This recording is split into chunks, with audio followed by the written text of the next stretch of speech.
Olá. Hoje a gente vai mergulhar num tema assim essencial e que infelizmente ainda é muito crítico, né? Segurança no trabalho com máquinas e equipamentos. Para ter uma ideia da dimensão disso, olha, dados recentes do Observatório de Segurança e Saúde no Trabalho mostram mais de 600 mil acidentes de trabalho registrados por ano no Brasil. É muita coisa. E uma parte bem grande acontece na indústria, sabe? Muitas vezes com consequências bem graves, tipo amputações, até óbitos, tudo ligado a máquinas. Então, o nosso objetivo aqui é explorar um material técnico bem detalhado sobre como prevenir, como controlar os riscos nesse cenário. A ideia é tirar o que é mais importante, mais prático dali. A gente quer entender como pegar essa teoria toda e transformar em ação eficaz no dia a dia, né? Vamos conversar sobre os tipos de riscos, a lógica daquela hierarquia de controle, sabe? Perigos como vibração, a importância vital do bloqueio de energias, o famoso loto, e como a ergonomia e o treinamento entram nessa história toda. Ok, vamos começar a desembrulhar isso.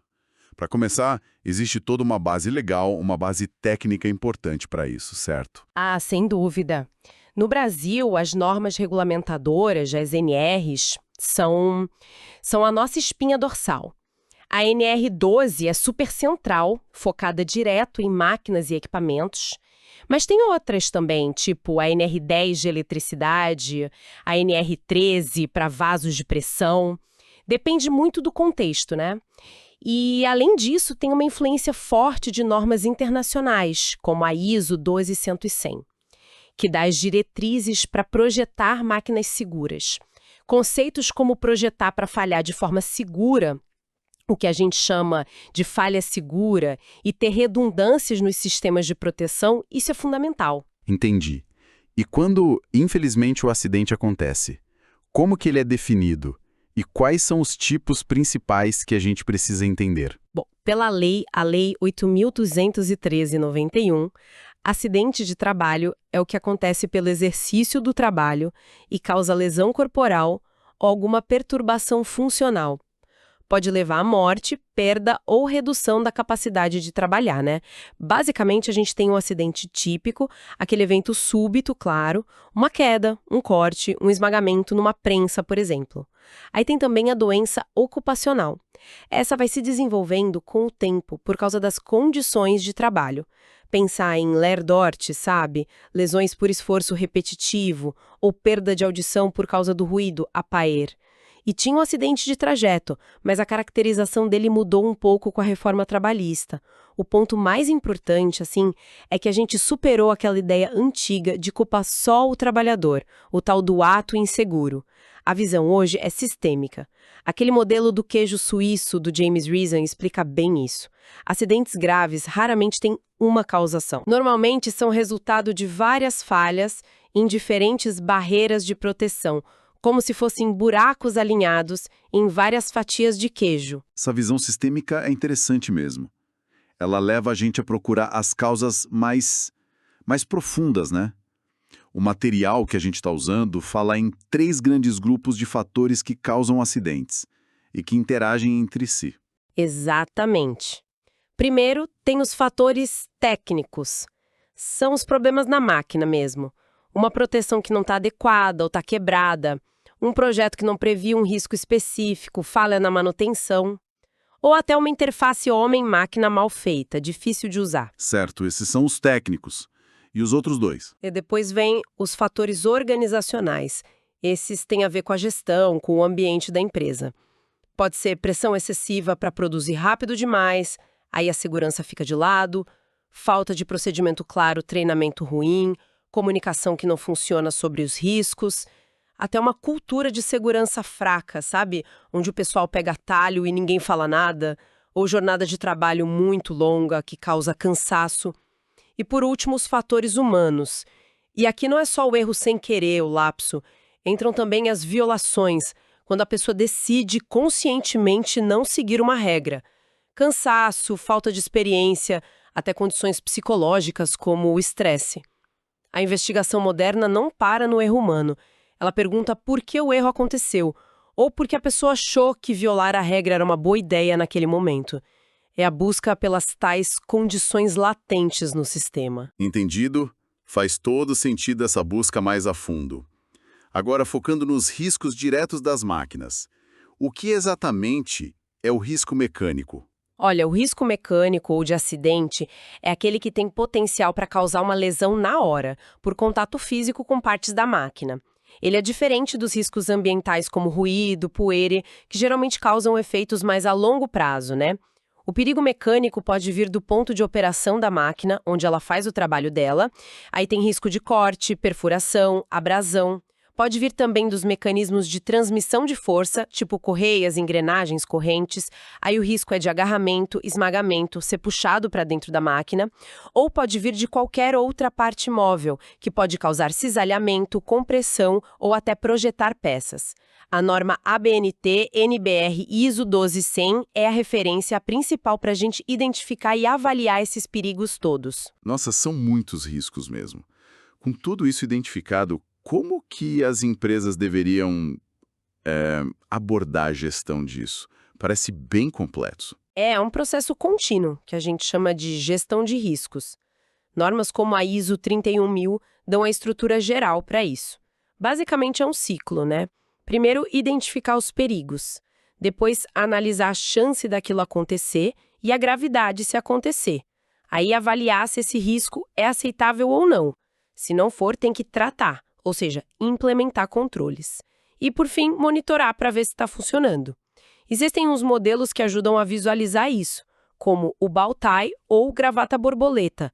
Ele mapeia as causas, as barreiras que previnem, o evento que a gente não quer que aconteça, as barreiras que diminuem o dano depois que acontece e as consequências. Ajuda a organizar o raciocínio. E tem também o conceito do ALARP, As Low as Reasonably Practicable, tão baixo quanto razoavelmente praticável. A ideia é reduzir o risco o máximo possível dentro do que é viável, porque risco zero absoluto às vezes é impossível ou custaria demais. Faz sentido.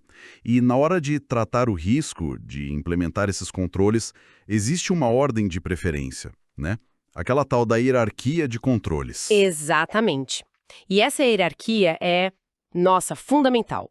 A prioridade número 1, sempre, é tentar eliminar o risco. Tirar ele da jogada, redesenhar o processo, automatizar alguma coisa perigosa. Ok, eliminar é o ideal. Mas e se não der para eliminar? Aí a segunda opção é substituir. Trocar o que é perigoso por algo menos perigoso. Uma máquina mais segura, um produto químico menos tóxico, talvez um sistema elétrico em vez de um mecânico exposto. Certo. E se nem eliminar, nem substituir for viável? Aí sim entram os controles de engenharia. São as mudanças físicas na máquina ou no processo. Instalar proteções, barreiras físicas, sensores de segurança, CLPs de segurança, controles que precisam das duas mãos para operar, essas coisas. Entendi a sequência. Só depois disso é que vem os controles administrativos, que são os procedimentos de trabalho seguro, o treinamento, a sinalização de segurança, rodízio de função para limitar o tempo de exposição a um risco, permissões de trabalho especiais e, por último mesmo, como a última linha de defesa, vem os EPIs, os equipamentos de proteção individual, óculos, luvas, capacete, calçado de segurança. A lógica é sempre tentar resolver o problema lá na fonte, o mais alto possível na hierarquia, e não depender só do trabalhador usar o EPI certinho. Falando nesses controles de engenharia, as proteções físicas, as barreiras, elas são muito comuns. Quais são os tipos principais e o que faz elas serem eficazes de verdade? Basicamente, a gente tem dois tipos principais. As proteções fixas, que são aquelas que ficam lá permanentes ou que só dá para tirar usando ferramenta. E tem as proteções móveis, que são aquelas que a gente consegue abrir sem precisar de ferramenta, tipo uma porta de acesso. Essas proteções móveis precisam ter um sistema de intertravamento. Intertravamento. O que é isso exatamente? Entendi. É um dispositivo, um sensor, que detecta quando a proteção móvel é aberta. E aí ele manda um sinal para a máquina parar imediatamente. É para garantir que ninguém consiga acessar a área de risco com a máquina funcionando. Normas como a ABNT NBR ISO 14120 definem como essas proteções devem ser.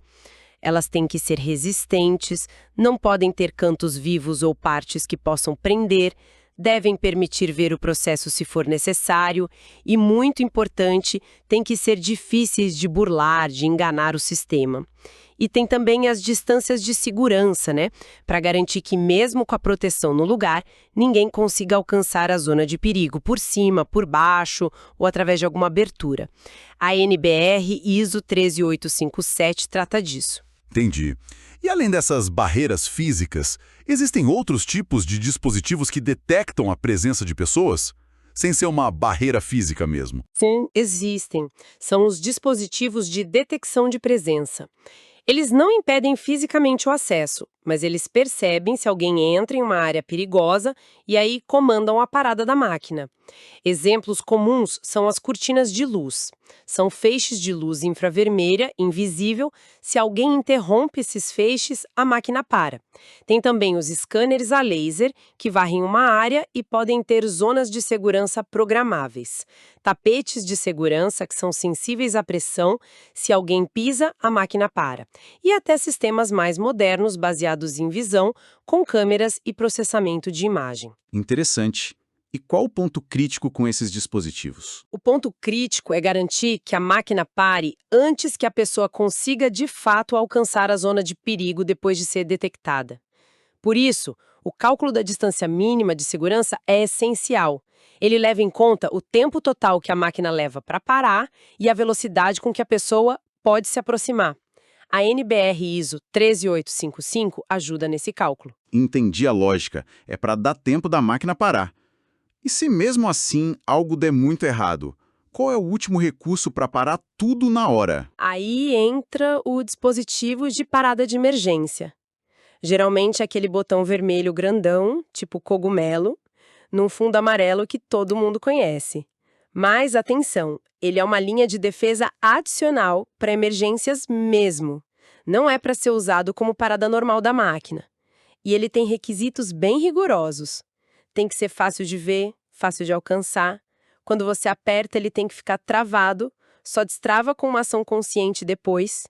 Ele tem prioridade sobre qualquer outro comando da máquina e tem que ser falha segura, ou seja, funcionar mesmo que tenha alguma falha em outro componente. A NBR ISO 13850 detalha tudo isso. Além do botão cogumelo, dependendo da máquina, pode ser um cabo de emergência que corre ao longo dela, ou até um pedal de emergência. Muito claro. Agora, tem um procedimento que sempre gera dúvida e que você mencionou como crítico. O LOTO. Bloqueio e etiquetagem. Por que ele é tão importante? E como funciona na prática? O LOTO ele é absolutamente vital para qualquer intervenção na máquina. Manutenção, limpeza, ajuste, desobstrução, qualquer coisa que precise colocar uma parte do corpo perto de uma zona de perigo. A NR12 exige explicitamente o controle das energias perigosas nessas situações. E olha, não é só energia elétrica não, hein? Não é só elétrica? Que outros tipos de energia? Não mesmo. A gente está falando de energia hidráulica, óleo sob alta pressão, energia pneumática, ar comprimido, energia mecânica, tipo peças que podem se mover por gravidade, molas tensionadas, energia térmica, calor ou frio extremo, energia química, até radioativa, dependendo do caso. A ideia central do LOTO é garantir que a máquina esteja em estado de energia zero e que ela não possa ser religada por acidente enquanto alguém está trabalhando nela. É para proteger quem está fazendo a intervenção. Entendi a importância. E como que se faz isso na prática? Quais são os passos principais? Olha, os procedimentos podem ser bem detalhados, mas o princípio básico envolve geralmente uns 3 passos-chave. Primeiro, isolar a máquina de todas as fontes de energia dela. Desligar disjuntor, fechar a válvula, desconectar a mangueira. Segundo, bloquear fisicamente esses pontos de isolamento. Normalmente se usa um cadeado específico para isso. E junto com o cadeado, colocar uma etiqueta bem visível dizendo quem bloqueou, por que bloqueou, a data. E terceiro, que é fundamental e às vezes esquecido, verificar ativamente se a máquina realmente não liga. Tentar dar a partida, checar se não tem pressão residual nos sistemas, verificar se as energias armazenadas foram dissipadas, aterradas, esvaziadas. Só depois dessa verificação é que a intervenção pode começar com segurança. E para religar depois? A retirada dos bloqueios também tem que seguir um processo controlado. Verificar se a área está limpa, se todo mundo saiu, remover os dispositivos de bloqueio e as etiquetas, avisar as pessoas envolvidas. A complicação maior aparece quando tem várias pessoas ou várias equipes trabalhando na mesma máquina ao mesmo tempo. Aí precisa de sistemas de bloqueio múltiplo, com travas que permitem vários cadeados e procedimentos bem claros para passagem de turno, para ninguém tirar o bloqueio antes da hora. É uma área onde uma falha pode ser fatal mesmo. Isso liga direto com a segurança na manutenção em geral, que você comentou que é uma atividade de alto risco, né? Sim, muito alto. Estimativas falam que algo entre 25% e 40% dos acidentes fatais na indústria acontecem durante a manutenção. É um número enorme. Por isso, a NR12 e outras normas dão tanta importância para um processo estruturado de manutenção segura. Isso começa lá no planejamento. Tem que ter uma análise preliminar de risco, a APR, específica para aquela tarefa. O pessoal tem que ser qualificado para o serviço, tem que ter procedimento escrito, depois vem a preparação segura do local, comunicação clara com a operação, aplicação rigorosa do loto, como a gente falou, verificar tudo.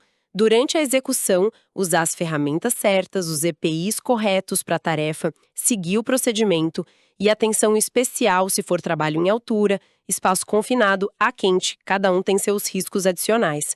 E, por fim, a reativação tem que ser segura também. Verificar se tudo foi remontado certo, se as proteções voltaram para o lugar, fazer testes funcionais e só aí liberar a máquina formalmente para operação. Entendido. Vamos abordar agora alguns riscos mais específicos que o material menciona. Vibração, por exemplo. Como que a vibração afeta os trabalhadores? É um risco sério. A vibração é um agente físico e pode sim causar problemas bem sérios. A gente divide basicamente em dois tipos. Tem a vibração de mãos e braços, a VMB. É comum em quem usa ferramenta manual motorizada, sabe? Martelete, britador, lixadeira, furadeira de impacto. Essa VMB pode levar à chamada síndrome da vibração mão-braço, que inclui a síndrome do dedo branco ou fenômeno de Raynaud, que é um problema de circulação nos dedos, além de poder causar danos nos nervos, articulações, ossos das mãos e braços. Nossa, complicado. E o outro tipo? O outro tipo é a vibração de corpo inteiro, a VCI. É aquela sentida por motoristas de caminhão, ônibus, trator, operadores de máquinas pesadas, ou mesmo quem trabalha em cima de plataformas vibratórias. A VCI afeta principalmente a coluna vertebral, pode causar dor lombar crônica, hérnia de disco e também pode dar problemas digestivos, vestibulares, afetar o equilíbrio. E como que se mede e se controla isso? Tem limite? Sim, tem. A avaliação envolve medir a aceleração da vibração em metros por segundo ao quadrado e levar em conta o tempo que a pessoa fica exposta por dia. No Brasil, a gente tem as normas de higiene ocupacional da Fundacentro, a NHO 09 para VCI e a NHO 10 para VMB. Elas orientam como fazer a medição e calcular um parâmetro chamado AREM, que representa a dose diária de vibração. Existem níveis de ação, que é quando a empresa já tem que começar a tomar medidas preventivas, e limites de exposição ocupacional, que não podem ser ultrapassados de jeito nenhum. Se o limite de exposição for ultrapassado, a atividade pode ser considerada insalubre em grau médio lá pela NR15. E o controle? O que dá para fazer? O controle passa por tentar escolher ferramentas e máquinas que vibrem menos já no projeto, fazer manutenção para evitar que a vibração aumente com o desgaste, limitar o tempo de exposição diária do trabalhador, fazer rodízio, incluir pausas. Luvas antivibração existem, mas a eficácia delas é meio controversa, especialmente para vibrações de baixa frequência que são comuns na VCI. Elas podem ajudar um pouco para VMB, mas não resolvem tudo. O ideal é atacar a fonte. Entendi. Outro processo muito comum na indústria é a soldagem. Quais são os principais cuidados ali? Parece um processo com muitos riscos juntos. É verdade, soldagem combina vários tipos de risco. Tem os riscos físicos, a radiação ultravioleta e infravermelha do arco elétrico, que pode queimar a pele e os olhos, o ruído, o calor intenso. Tem os riscos químicos, os fumos metálicos que saem do material sendo soldado e do eletrodo, e os gases que podem ser gerados ou usados no processo. Muitos desses fumos são bem tóxicos, podem causar problemas respiratórios sérios, até câncer a longo prazo. E tem os riscos de acidente, choque elétrico, principalmente com solda elétrica, risco de incêndio ou explosão por causa das faíscas e do calor, e queimaduras por contato com peças quentes. E o controle para tudo isso? O controle exige, primeiro, uma boa ventilação no local, idealmente com exaustão localizada, aquele tipo de captor que fica bem perto do ponto de solda para sugar os fumos antes que eles se espalhem. E EPIs são essenciais e específicos. Máscara de solda com o filtro de luz correto para proteger os olhos.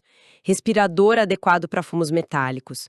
Luvas, avental, perneiras, mangotes de couro ou material resistente para proteger contra queimaduras e radiação. Certo. E para finalizar os riscos específicos, e aqueles sistemas que usam pressão, pneumáticos com ar comprimido e hidráulicos com óleo? Ah, sim.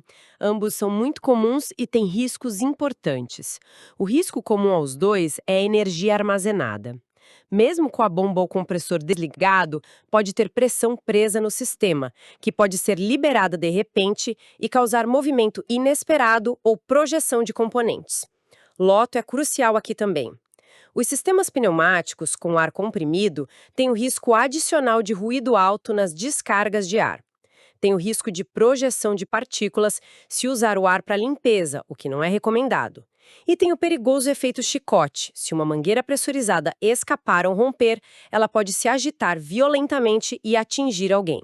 E os hidráulicos? Os sistemas hidráulicos com óleo sob alta pressão têm um risco gravíssimo, que é a injeção de fluido na pele. Se um pequeno vazamento atingir a pele, mesmo que não pareça grave na hora, o óleo pode penetrar e causar danos terríveis nos tecidos, necrose, exigindo cirurgia urgente. Além disso, o óleo hidráulico pode ser inflamável, então tem risco de incêndio, e vazamentos podem causar contaminação ambiental e também riscos químicos, dependendo do fluido. Para ambos, pneumático e hidráulico, os controles são parecidos na base. Projeto seguro das instalações, manutenção preventiva rigorosa para evitar falhas de mangueiras, conexões, válvulas, respeito absoluto aos procedimentos de loto antes de qualquer intervenção e uso de EPIs adequados como óculos de proteção sempre. Perfeito. E para amarrar muitos esses pontos, você mencionou a ergonomia. Como que ela se encaixa na segurança de máquinas? A ergonomia é fundamental, porque ela busca adaptar o trabalho às características das pessoas. E isso inclui totalmente a interação com máquinas e equipamentos. A NR17, nossa norma de ergonomia, se aplica aqui também. A gente pensa, por exemplo, no dimensionamento do posto de trabalho, as alturas da bancada, os alcances para pegar peças ou acionar comandos. Tudo isso tem que ser compatível com as medidas das pessoas que trabalham ali. Os controles da máquina, os botões, alavancas, telas, eles têm que ser bem localizados, fáceis de identificar, fáceis de acionar sem exigir força excessiva e tem que dar um retorno claro para o operador, um feedback para ele saber que o comando foi aceito.